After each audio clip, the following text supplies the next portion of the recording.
হলদিয়ার আর এক দাপুটে তৃণমূল নেতা পার্থ বটব্যাল তিনিও ইস্তফা দিয়েছেন। তিনি কোন পদ থেকে ইস্তফা দিয়েছেন?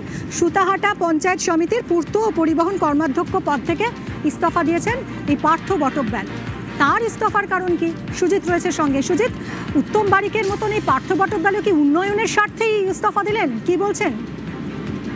অনেকটা দিশেহারা অবস্থা এই জেলায় তৃণমূলের অবস্থাটা। কারণ হলদিয়ার মতো জায়গায় শিল্পাঞ্চল, সেখানে বিজেপি জয় পেয়েছে 50,000 ভোটে।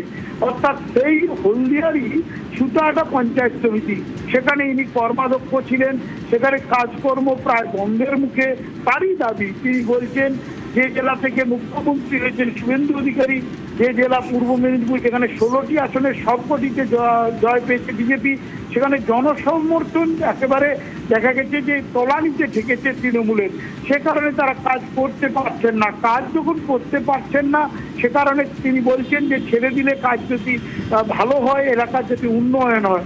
এই কথা তিনি যখন বলছেন, তখন রাজনৈতিক মহলে শোরগোল শুরু হয়ে গেছে। কারণ একে একে এভাবে যদি পঞ্চায়েতের কর্মাধ্যক্ষ বা পঞ্চায়েত সমিতির কর্মাধ্যক্ষ বা প্রধানরা যদি ছেড়ে যেতে থাকেন, তাহলে পরিবর্তন পরিকল্পনা প্রশাসনকে নিতেই হবে। কারণ পঞ্চায়েত ছাড়া উন্নয়ন সম্ভব নয়। এখানে হলদিয়ার মতো এবং হলদিয়া বিধানসভা এলাকার মধ্যে পড়ে সুতাহাটা পঞ্চায়েত সমিতি, সেখানে কর্মাধ্যক্ষরা নিজেরাই ছেড়ে দিচ্ছেন পদ এবং ইস্তফা দিচ্ছেন মহকুমা শাসকের কাছে গিয়ে।